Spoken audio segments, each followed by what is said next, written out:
The brain is an amazing and complex organ. And while many people are fascinated by the brain, they can't really tell you that much about the properties about how the brain works because we don't teach neuroscience in schools. And one of the reasons why is that the equipment is so complex and so expensive that it's really only done at major universities and large institutions. And so in order to be able to access the brain, you really need to dedicate your life and spend 6.5 years as a graduate student just to become a neuroscientist to get access to these tools. And that's a shame because 1 out of 5 of us, that's 20% of the entire world, will have a neurological disorder. And there are 0 cures for these diseases.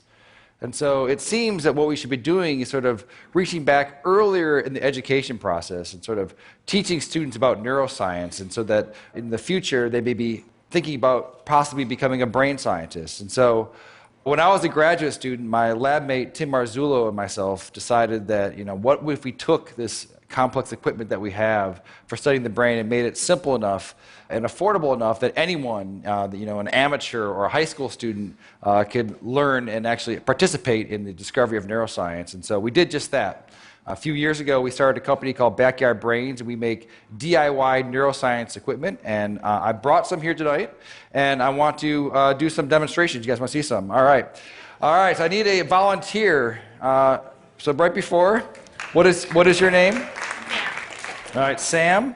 I'm going to record from your brain. Have you had this before? No. Okay. All right. I need you to stick out your arm for science. Roll up your sleeve a bit. All right. And so what I'm going to do, I'm putting electrodes on your arm, and you're probably wondering, I just said I'm going to record from your brain. What am I doing with your arm? You have about 80 billion neurons inside your brain right now. They're sending electrical messages back and forth and chemical messages. But some of your neurons right here in your motor cortex are going to send messages down when you move your arm like this. It's going to go down across your corpus callosum, down onto your spinal cord, your lower motor neuron, out to your muscles here. And that is electrical discharge. It's going to be picked up by these electrodes right here. And we're going to be able to listen to exactly what your brain is going to be doing. So I'm going to turn this on for a second. Have you ever heard what your brain sounds like?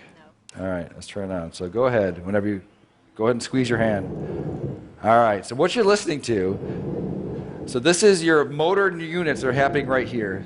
Okay, so let's take a look at it as well. So I'm going to stand over here, and I'm going to open up our app here. So now I want you to squeeze. Yeah, so right here, these are the motor units that are happening from her spinal cord out to her muscle right here. And as she's doing it, you're seeing the electrical activity that's happening here. We can even click here and try to see one of them. So keep doing it really, really hard. Yeah, so now we've paused on one motor action potential that's happening right now inside of your brain. Okay. Do you guys want to see some more? All right. That's interesting, but let's get it better. Okay. I need one more volunteer. Okay. What is your name, sir? Miguel, all right. You're going to stand right here. So Miguel, when you're moving your arm like this, your brain is sending a signal down to your muscles right here. I want you to move your arm as well. All right, so your brain is going to send a signal down to your muscles. And so it turns out that there is a nerve that's right here that runs up here that innervates these 3 fingers. And it's close enough to the skin that we might be able to stimulate that. So that we can do is copy your brain signal that's going out to your hand and inject it into your hand so that your hand will move when your brain tells your hand to move. And so in a sense, she will take away your free will, and you will no longer have any control over this hand, okay? You with me? All right, so I just need to hook you up. All right, so I'm going to find your ulnar nerve, which is probably right around here. You don't know what you're signing up for when you come up and... So now I'm going to move away, and I'm going to plug it into our human-to-human interface over here. Okay, so Sam wants you to squeeze your hand again. All right, do it again.